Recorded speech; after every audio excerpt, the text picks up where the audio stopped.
I ruined my ex-boyfriend's life 20 plus years ago, and I just made sure it stayed ruined. Sorry, this is a bit long. All names changed. Throwaway account for all the reasons. When I was in college in the 90s, I met Jake, then 23 male, through mutual friends. He had already graduated and was planning to move to the opposite side of the United States for grad school, and I had already been making plans to move with friends only a 90-minute drive away from where he was moving to. We had so much in common, fell in love, and it really seemed like fate, both planning to move 3,000 miles and landing so close together. He had 2 sisters and a younger brother, who were all awesome people, and I became instant friends with them as well. Because he was in school and I was working, I would usually go to him to hang out on weekends. He was renting a house with 2 roommates, also in his program.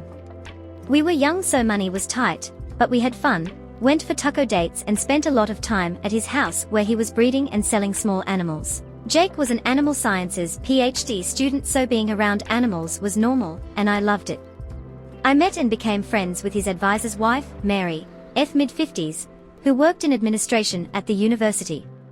She's a lovely woman, and I would often have lunch with her when I went over on weekends. Jake was a teaching assistant, TA, and I met other people in the program and made friends with them faster than he did. After about 2 years of dating, I was at the house one day, lying in bed together, in a state of some undress, and he said out of the blue, he was concerned I'd been gaining weight, and it made it harder for him to be attracted to me.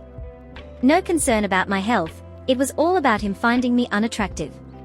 I sat up and said, well, then maybe you should make sure there is better food for me to eat than crackers and cheese when I come up on weekends. Even at 23, I didn't take that kind of BS. I had gained maybe 10 pounds since meeting him 2 years earlier, and still wore the same size clothes. About a US size 6 to 8.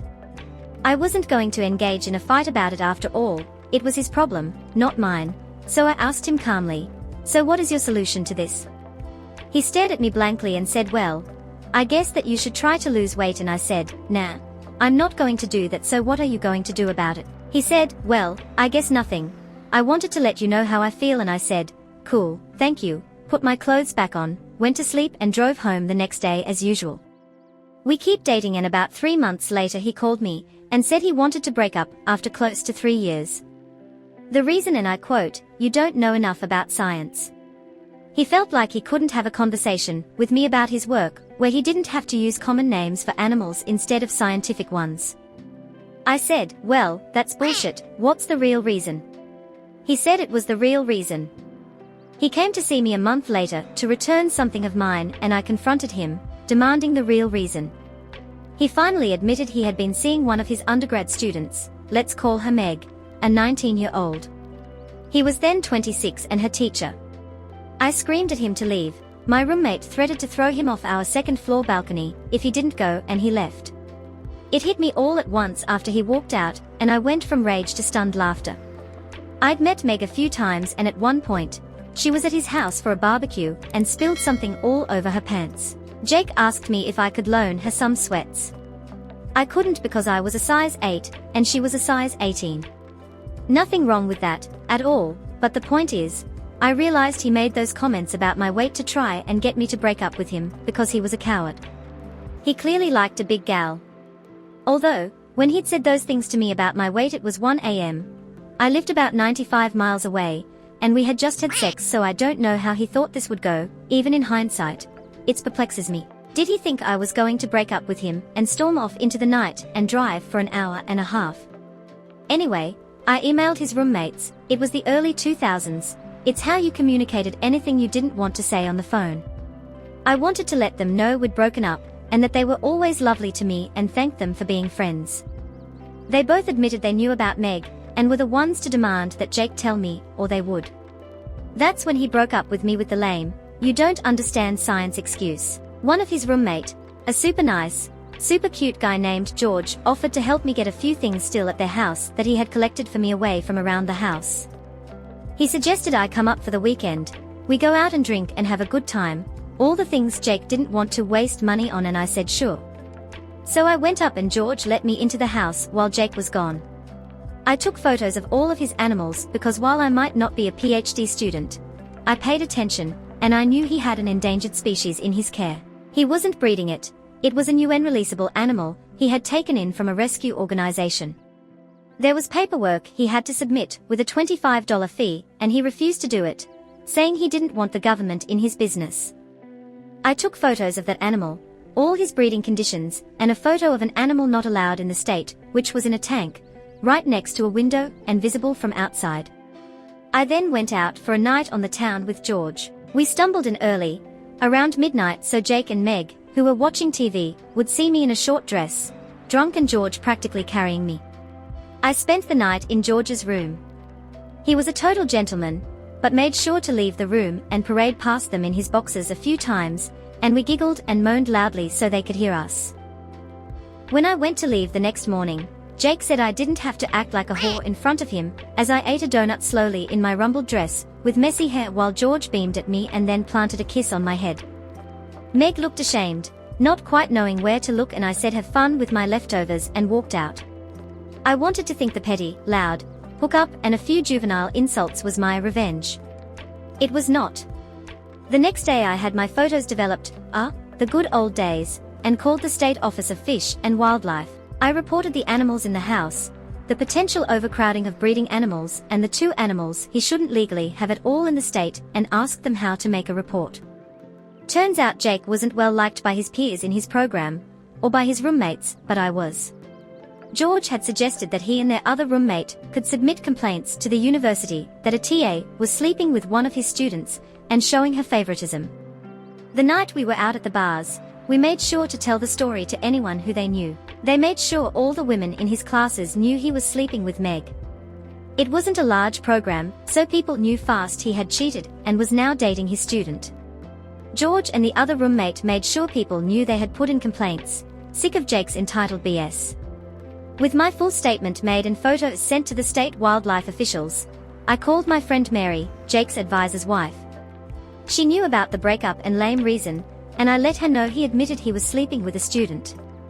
I'd been emailing with him, and he admitted to it in writing, so I sent that to Mary. To say she was not happy about that was an understatement. She said she made sure it would be investigated and told her husband, Jake's direct advisor, while I was on the phone with her. Speaking of investigations, a few weeks later George called me, giddy, to say state fish and wildlife officials were there, confiscating animals. He told them he would be happy to tell them whatever they needed to know. Meg was there when it happened and told the officials, as far as she knew, all the animals belonged to her boyfriend Jake, and that they were all legal. That put George and the other roommate in the clear. One animal was kept in the backyard, so it was implied to Jake that a neighbor reported it. While they were there to investigate, they knew to look in the back window to see the far more problematic, illegal to have in the state under nearly any circumstances, animal. Since George was on the lease, he was able to let them in to investigate in the house. The animals were all in communal areas, and the officers stayed there for a few hours, and returned with a warrant to take all the animals and enter Jake's room to investigate. George and the other roommate let them into their rooms with no issues, and were quickly cleared. Meg apparently couldn't get a hold of Jake and eventually drove to the university to find him. Remember, no cell phones yet. It was a good day. The only animals they left were some guppies in a fish tank. Now, PhD students need grant money to do research, and a large part of animal studies funding comes from the federal government. Jake had just gotten an EPA grant right around when he broke up with me. So I called the EPA and asked how I would report that a person with a federal grant was being investigated for illegally harboring endangered animals. Long story short, he lost his EPA grant and had to make restitution on what had already been used, close to $30,000. He would never be able to get another federal grant. He avoided jail time on the state charges since all the animals were in good health, but lost all his breeding animals, worth thousands of dollars, since they were collected for safekeeping during the investigation, when the 2 illegal animals were taken. In the end, he owed a $15,000 fine, and the 2 animals went to a nearby nature center. For years, I would stop by if I was in the area to visit them. The university revoked his scholarship and fired him from teaching for having an inappropriate relationship with a student. He somehow escaped being expelled, but it always shocked me that he never tried to hide the relationship with Meg, and was so stupidly self-assured he didn't even wait the 4 weeks until she would have been done with his class to start publicly dating her. By the university rules, he would have been in the clear to date her, not being her teacher anymore, and she would just have to avoid any classes he was a TA in. It never fails to make me laugh. After a few months, I emailed his sisters and told them I missed them because Jake broke up with me after trying to call me fat and cheating on me, and I felt weird contacting them. The girls told me he told the family I broke up with him because of the distance. I forwarded them emails that Jake wrote after the breakup, talking about how he fell for Meg and he was sorry about it, but it was true. I couldn't keep up with him academically, and it made him attracted to Meg. Jake managed to convince his dad to pay for one more year of school so he could get a master's instead of a PhD. And while I stayed in contact with his sisters and brother via email and then social media, I largely let it all go. I got even, made some friends, Mary became like an auntie to me, and I went on with life. I went on to get a master's degree myself, and my specialty: helping scientists and doctors communicate their work to lay people. You know, us dummies who can't remember all the scientific names. I swear, it happened by accident, not design, but I love it, and I work with everyone from small-town doctors and nurses to pharmaceutical companies to museums to state and federal governments to film and TV producers. I travel a lot and speak, and get to learn a lot of cool things about our planet and how things work. I knew through his siblings that Jake and Meg got married and had 2 kids. Meg dropped out of the sciences and became an accountant. Jake went back to breeding animals. Every once in a while, his sisters or brother would tell me something over for lunch or via text, but we had our own relationship that exists outside of him. Apparently, when I sent a wedding gift for one of his sisters, he loudly complained at a co-ed bridal shower that all of his siblings still were my friend and didn't make an effort to embrace his now wife, Meg. Apparently the sister just laughed and said, "I don't make it a habit to be friends with homewreckers."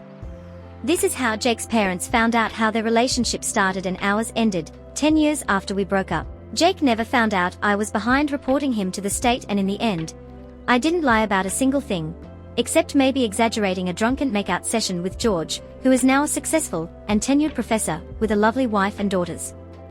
Fast forward about 20 years to a few weeks ago. I was at a university giving a lecture to a room of 250 undergrad and grad students.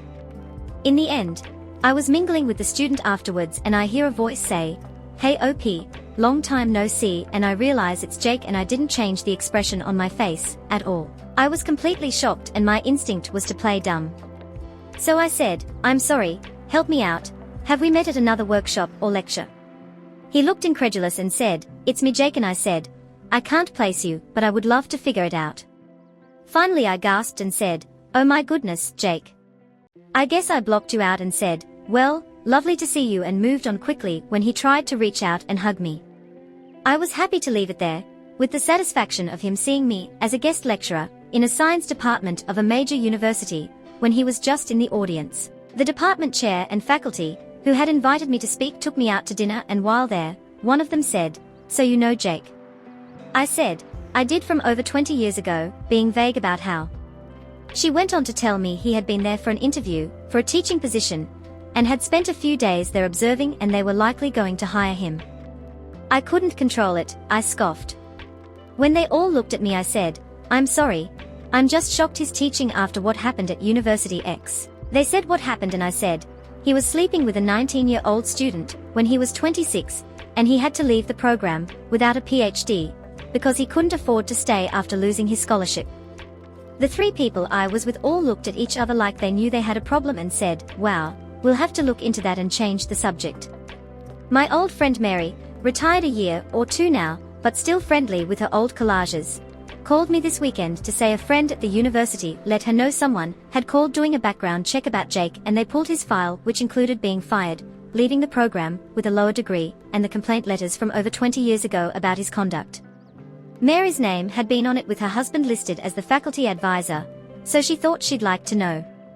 As a bonus, it had a copy of his arrest record for the illegal animals. I guess his dad had paid for a decent lawyer to get the record expunged after the charges were reduced, and he paid the fines so it doesn't show up on a standard background check. I don't think he's going to get that job. So I will return to my life, content that the universe comes through sometimes, especially if you give it a little nudge now and then. The best revenge is when you don't have to do anything wrong, You just have to help direct knowledge to the right places. If there is anything I can impart to any young women and men reading this, as I shimmy happily into my now size 10 pants, it's that, if someone who is supposed to love you complains about your weight or looks, that is their problem to fix mentally, not yours, and maybe it's time to check out what they are doing behind your back or simply move on. Remember though, it is their flaw, not yours. If Jake hadn't been a coward and tried to make me break up with him, and just ended things with me in a mature way, I might not have found out about Meg and turned his own wickedness back on himself.